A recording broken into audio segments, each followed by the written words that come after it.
오늘 말씀 우리 함께 봅니다.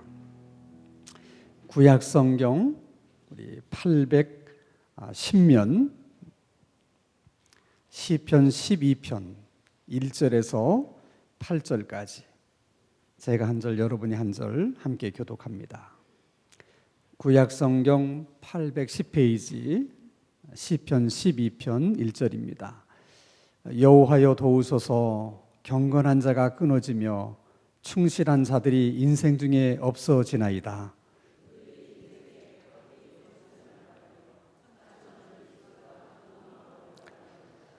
여호와께서 모든 아첨하는 입술과 자랑하는 혀를 끊으시리니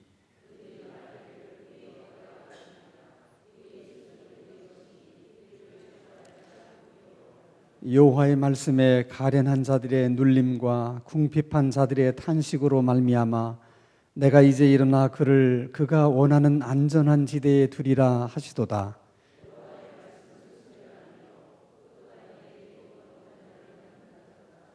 여호와여 그들을 지키사 이 세대로부터 영원까지 보존하시리이다.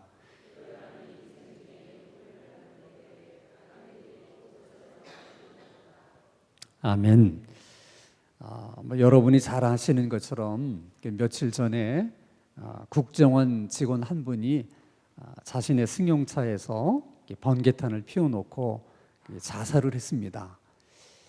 지금 그 일을 두고 언론에서 연일 얘기를 하고 또 여당과 야당이 그 일을 놓고 굉장한 논쟁을 벌이고 있습니다. 아니 그날에 자살한 분이 그분 한 분밖에 없겠어요? 많은 사람들이 자살을 했을 텐데 왜 유독 그 사람의 자살에 대해서만 그렇게 언론이 이야기를 하는 걸까? 여러분 잘 아는 것처럼 그 국정원에서 남이 이렇게 전화하는 내용을 이렇게 해킹하는 해킹 프로그램을 구입을 했는데 그거 혹시 일반인들이 전화하는 내용도 해킹한 거 아니냐 이렇게 의심할 만한 때에 그분이 자살을 했기 때문에 이렇게 언론에서 관심을 갖게 된 것입니다. 이렇게 모든 어떤 사건이나 사실이라고 하는 것은 그 배경을 알아야 제대로 이해가 되는 거예요. 그런 배경을 모르면 이해하는 것도 쉽지 않지만은 잘못 이해할 수 있는 가능성도 많은 거죠. 그것은 여러분 성경의 내용도 마찬가지입니다. 이 성경의 내용도 그 배경을 잘 이해를 해야 성경을 제대로 읽을 수가 있고 또 제대로 이해가 될 수 있는 거예요. 오늘 우리가 함께 읽은 이 시편 12편의 배경은 사무엘상 23장이 그 배경이 되는 말씀입니다. 그 사무엘상 23장에 보면 이런 내용이 있어요. 사울왕이 어떻게든 다윗을 잡아 죽이려고 아주 집요하게 다윗의 뒤를 쫓습니다.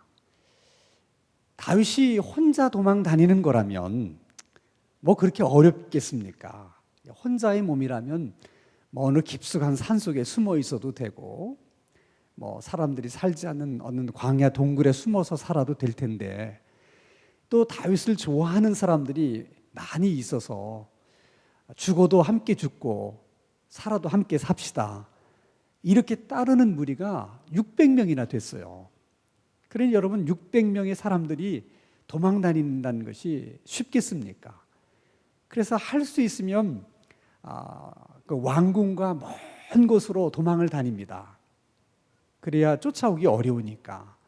그렇게 도망 다니는 중에 큰 뉴스를 하나 듣게 됐습니다.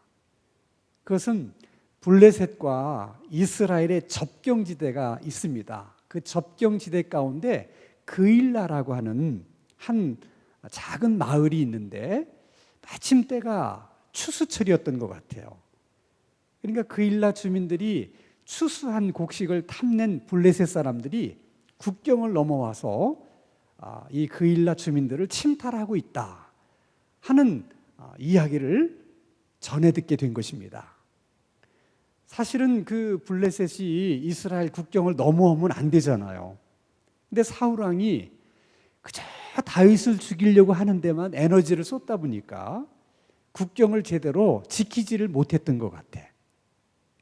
어쨌든 그 소식을 전해 들은 다윗이 마음 아파합니다.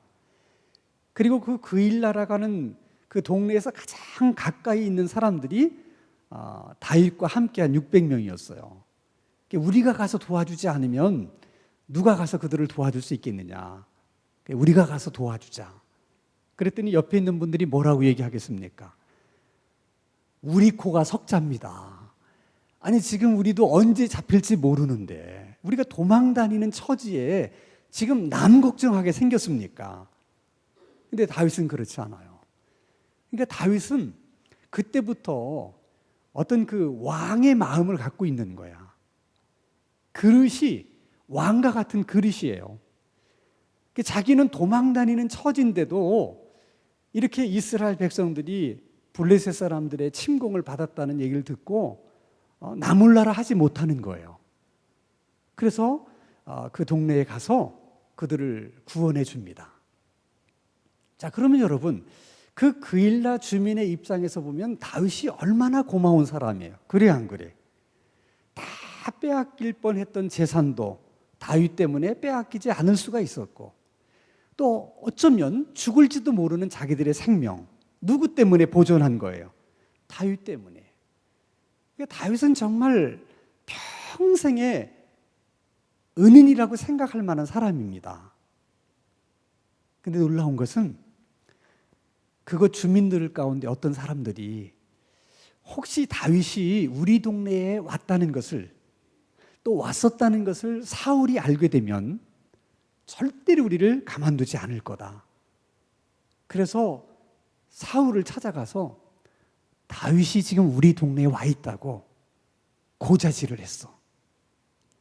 그랬더니 사울 왕이 옳겠거나 그러고 군대를 소집해가지고 지금 다윗을 잡으려고 그일라로 오고 있다는 거야.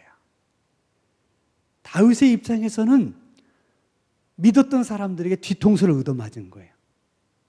그때 여러분 다윗의 심정이 어떻겠어요? 여러분들이 다윗의 입장에서 한번 생각해봐. 이건 은혜를 뭐로 갚는 거야? 원수로 갚는 거야. 이렇게 나쁜 놈들이 있을 수 있나? 그러면 제일 먼저 드는 마음이 뭐예요? 복수하고 싶은 거야. 응? 우리가 어떻게 너희들을 구원해 줬는데 이 배신자들, 그러잖아요. 근데 다윗이 그런 상황 속에서 뭐라고 얘기하느냐? 1절입니다. 우리 한번 같이 읽습니다. 1절. 자, 같이 읽습니다. 시작. 여호와여 도우소서. 경건한 자가 끊어지며 충실한 자들이 인생 중에 없어지나이다. 여러분, 그런 상황에서 속이 얼마나 부글부글 끓겠어요. 그런 와중에서 다윗이 제일 먼저 던진 외마디 말이 뭐예요? 여호와여 도우소서. 한번 따라서 합시다. 여호와여 도우소서. 아주 의미심장한 말이에요. 정말 그런 상황 속에서 다윗이 던진 외침이 하나님 도와주십시오. 이거는 여러분 지금 사울 왕이 나를 잡으려고, 우리를 잡으려고 쫓아오고 있기 때문에 하나님 우리를 도와주셔서 우리를 구원해 주옵소서. 그런 외침일 수도 있지만은 지금 끌어오는 분노, 이거를 신앙적으로 이 문제 해결하지 않으면 그일라 사람들 몇 놈은 죽어야 돼. 고자질한 놈, 그 가족들, 이놈들은 죽어야 돼. 근데 그 상황 속에서 하나님께 구하는 거예요. 도와달라고. 이 문제를 절대로 내 혈기로 해결하려고 하지 않고 지금 상한 내 감정으로 이 문제를 해결하지 않을 수 있도록 하나님 어떻게 도와주십시오. 이게 여러분 예수 믿는 사람들이 이런 절박한 상황에 처했을 때 나도 모르게 터져 나오는 외침이 이런 소리여야 돼. 하나님 도와주십시오. 저는 오늘 저녁 기도하러 나오신 여러분들에게 그런 복을 주셔서 여러분들이 절박한 그런 상황 속에서도 가장 먼저 여러분들의 입에서 나오는 말이 하나님 도와주세요 하는 말일 수 있게 되기를 주님의 이름으로 축원합니다. 그리고는 그들의 문제를 하나님께 고발을 해요. 응?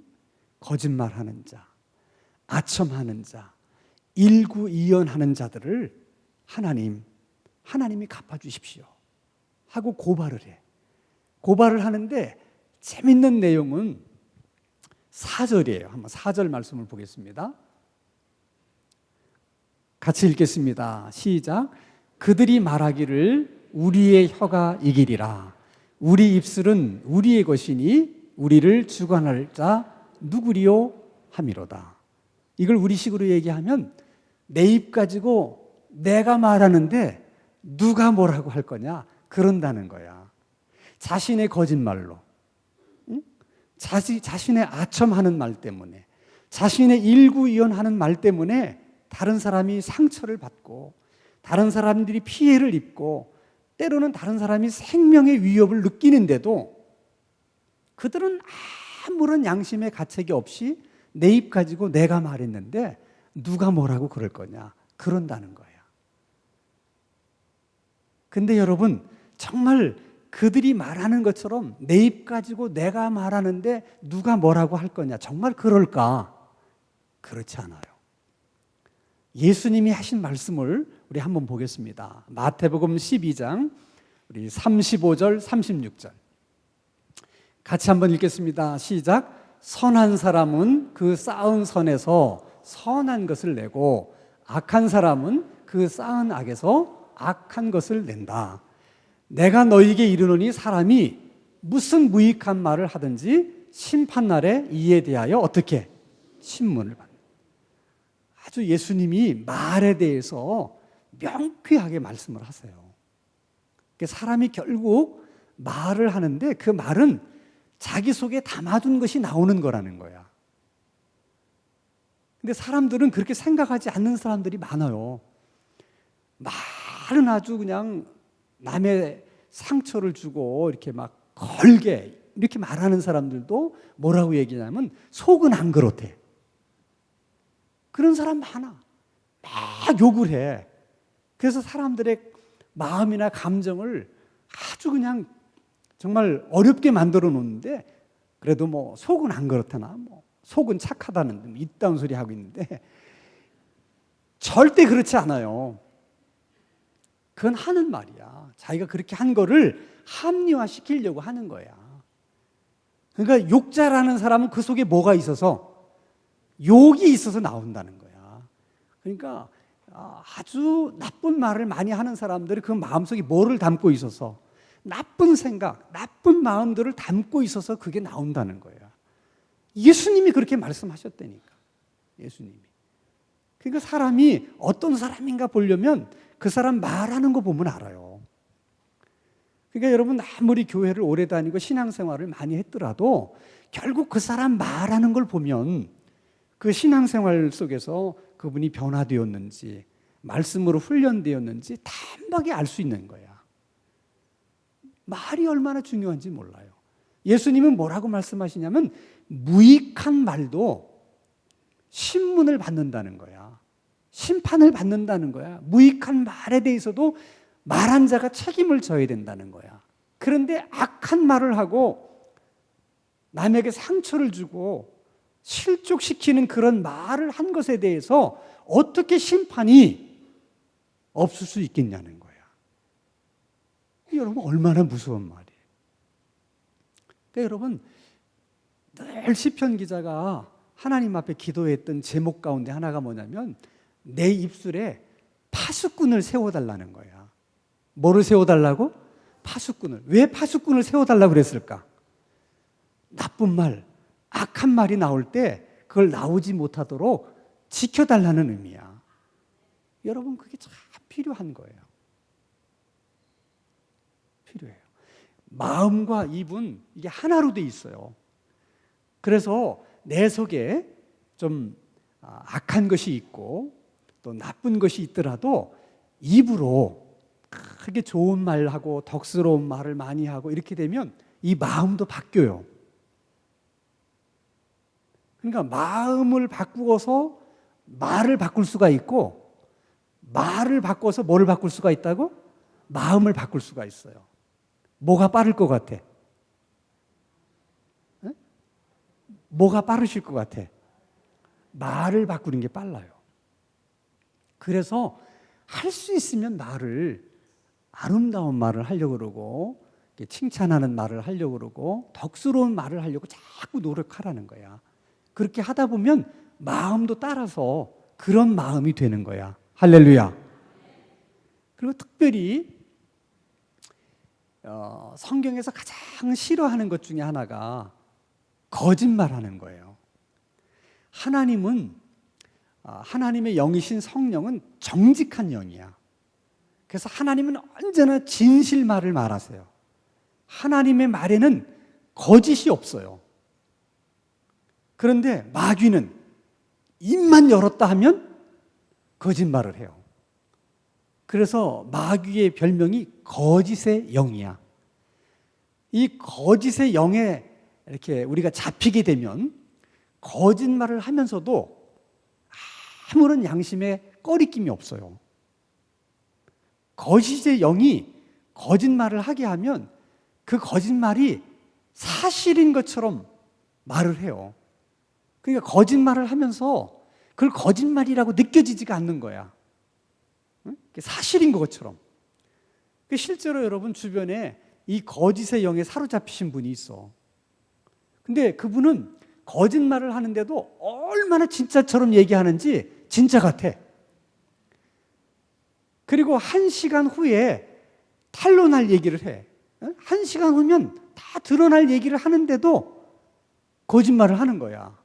어떻게? 진짜처럼. 그게 제정신 가진 사람은 그렇게 할 수 있어요? 없어요? 못하지. 아니 1시간 후에 다 드러날 일을 어떻게 그렇게 얘기를 해?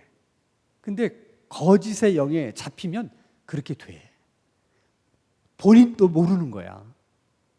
참 불쌍한 거예요, 여러분. 그래서 하나님의 영이 우리 가운데 있고 그 하나님의 영의 지배를 받는 우리들은 절대 이 거짓말을 하려고 하면 안 된다는 거예요. 진실을 말하려고 해야 된다는 거예요. 진실을. 여러분, 사람이 진실해서 또 솔직해서 성공한 사람들이 많아요, 세상에는. 또 사람이 진실하지 못하고 솔직하지 못해서 망한 사람도 많아요. 솔직해서 성공한 사람 가운데 하나가 브라질의 룰라 대통령이야. 이분이 대선 후보로 나왔을 때 국민들 앞에서 이렇게 얘기를 했어요. 여러분, 저는 초등학교밖에 안 나왔습니다. 나는 어린 시절에 너무 가난해서 나는 구두 닦기로 이렇게 생활을 했고, 내가 세탁소에서 일을 했으며, 내가 전화 교환원으로 일을 했다. 나중에 좀 성장해서 금속 노동자로 일하다가 새끼손가락 하나가 잘렸다. 그러면서 국민들 앞에서 내가 새끼손가락이 없기 때문에 내가 여러분 손가락으로 여러분들에게 약속할 수는 없지만은 내 진심으로 여러분에게 내가 약속할 수 있다. 우리 브라질은, 우리나라는 반드시 변화될 것이다. 내가 브라질을 변화시킬 것이다. 그랬더니 많은 국민들이 자신의 과거를 솔직하게 얘기하면서 변화를 강조하는 이분에게 마음이 쏠린 거야. 그 진정성에 마음이 끌려가지고 이분을 대통령으로 뽑아줬어요. 브라질 35번째 대통령이 된 거예요. 초등학교밖에 안 나오신 분이 이 브라질 경제, 완전히 나락으로 떨어진 브라질 경제를 살리기 위해서 재무부 장관을 미국 이 뉴욕에 있는 이 증시권이 있는 그쪽에다가 2주에 한 번씩 출장을 보냈어요. 월가에.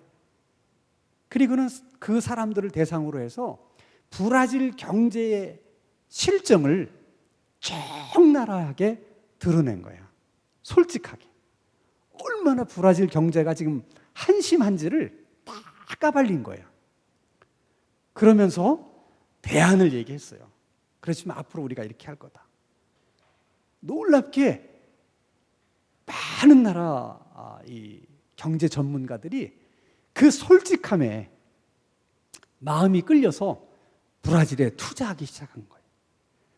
2004년도에 외국인 투자자들이 브라질에 투자한 금액이 170억 불이었는데 한 3년 만에 337억 불로 늘어난 거예요. 이건 브라질 경제상 60년 만에 최고의 투자금을 유치를 한 거예요. 그 외국인들의 많은 투자를 유치해가지고 1,000만 개가 넘는 일자리를 창출을 했어요. 그래서 완전히 나락에 떨어졌던 브라질 경제를 이분이 살려낸 거예요. 이분이 대통령 될 때 국민 지지도가 75%였는데 퇴임할 때 87%였어요. 세계 역사상 퇴임하면서 취임 때보다 이렇게 지지율이 높은 대통령이 몇 안 돼요.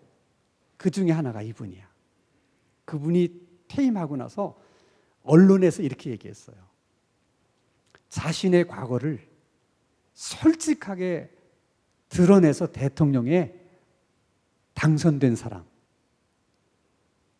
브라질 경제의 치부를 그대로 드러내서 브라질 경제를 성장시킨 사람, 한 사람의 솔직함이 한 나라의 미래를 바꾸어 놓았다. 그렇게 얘기했어요. 그게 정말 한 사람의 솔직함이 한 사람의 인생만 바꿔놓은 게 아니라 한 나라의 운명을 바꿔놨다는 거야. 언제나 여러분, 하나님의 거룩하신 영이신 성령은 진실한 자에게 복을 주시는 거야. 그런가 하면 여러분, 1990년대에 이 세계적인 은행 업계에서 아주 천재 소리를 들으면서 이 언론에 부각됐던 은행원이 한 사람이 있었어요. 릭 리슨이라는 분인데 이분은 영국계 은행의 싱가포르 지점 은행원이야. 근데 그 싱가포르 지점 은행이 1년 동안에 창출한 이익의 5분의 1을 이 사람 혼자서 다 감당을 할 만큼 능력을 인정받은 거예요. 좀 놀래봐요. 여러분, 은행이 예를 들어서 1년 동안의 수익을 1,000억을 벌어들였다 그러면 이 한 사람이 얼마를 벌어들였다는 거야? 200억을 혼자서 감당했다는 거야. 대단한 거 아니에요? 그래서 그 능력을 인정받아서 그분에게 막 전권을 위임해 준 거야. 근데 이분이 일본 증시가 올라갈 거라고 생각하고 일본 증시에 막대한 돈을 투자를 했어요. 근데 1995년도에 고베 지진이 일어났어.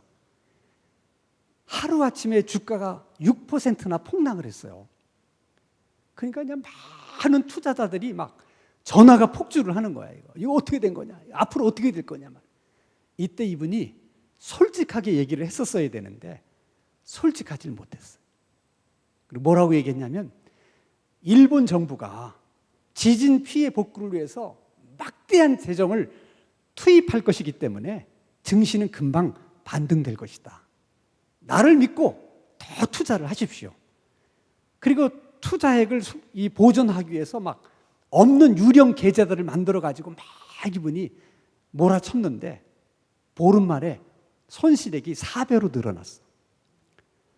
미국 달러로 10억 불, 13억 불, 우리나라 돈으로 1조 4천억 손실됐어. 안 놀래죠? 얼마나 큰 돈인지 몰라서. 우리는 1,400만 원 이래야지 놀래는데 1조 4천억이 날아가 버린 거예요. 그래서 이분이 그 투자 손실을 은폐했다고 하는 죄목으로 결국 법원에서 6년 6개월 형을 받고 수감이 돼요. 한때 25개 나라에 55개의 지점을 거느렸던 영국의 유수한 이 은행, 영국의 6대 은행이에요. 근데 그 사건 하나로 230년의 역사를 가진 그 은행이 그냥 역사 속에 사라져버린 거예요. 그 다음 언론들이 그를 평가하기를 뭐라고 평가했냐면 영국의 큰 은행 베어링 은행을 파산시킨 악마의 손이다. 이렇게 표현을 했어요. 무슨 손? 예. 여러분, 거짓의 영, 악마는 이렇게 속이는 것으로, 솔직하지 못한 것으로 망하게 만드는 거예요.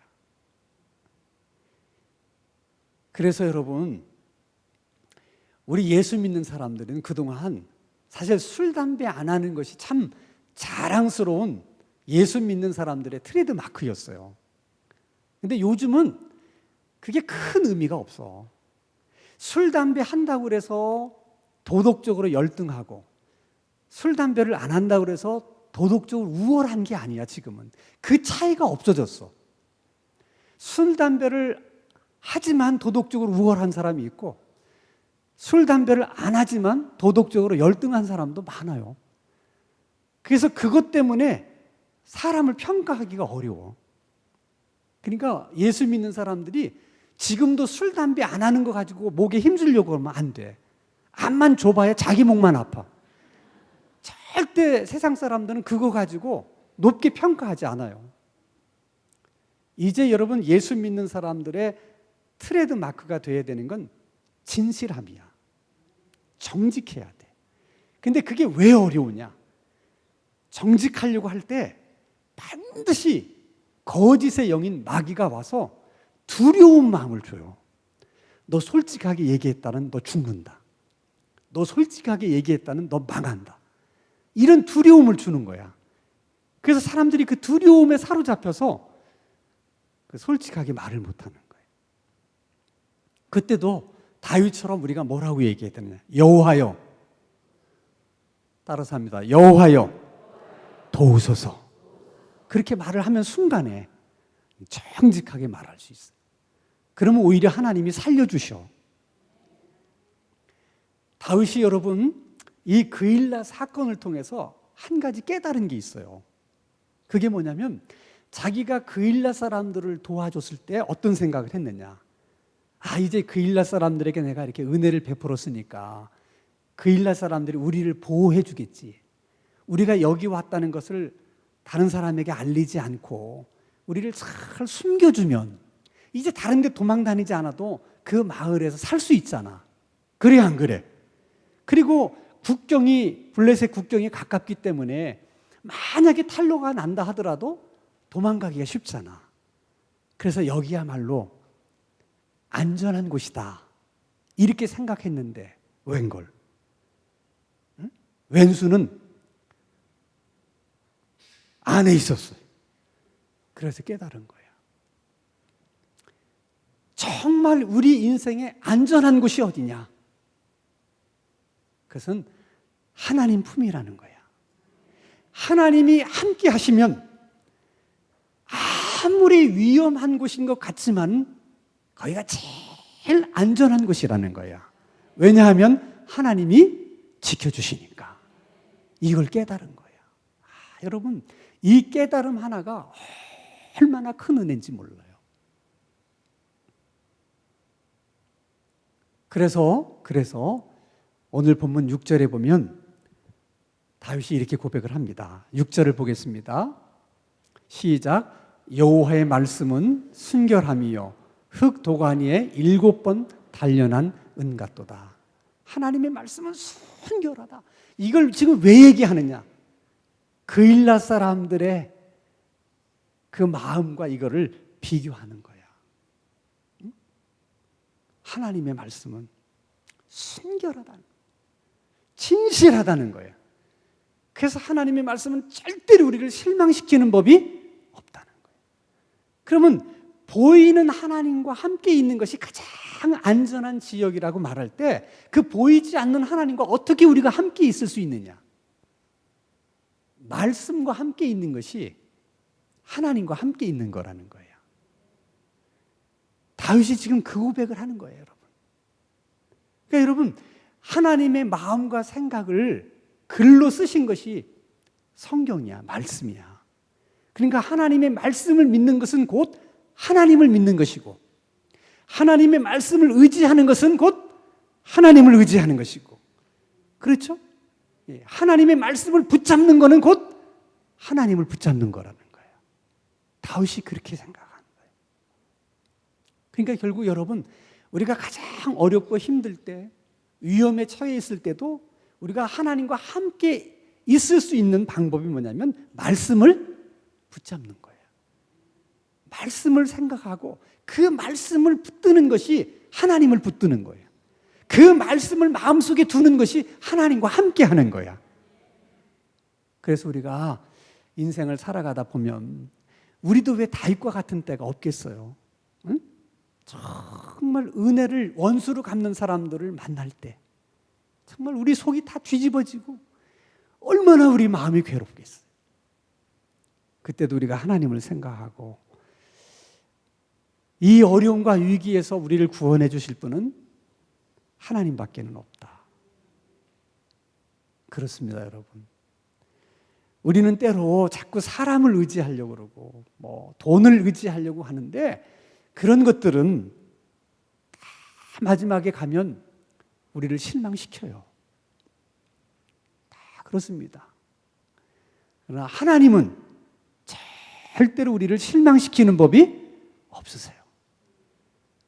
혹시 오늘 저녁에 나오신 분 가운데도 다윗과 같은 그런 마음이나 그런 처지에 계신 분이라면 오늘도 다윗처럼 하나님이여 나를 도우소서 외치면서 하나님의 말씀을 붙들고 하나님 앞에 나갈 수 있는 저와 여러분이 다 되시기를 주님의 이름으로 축원합니다.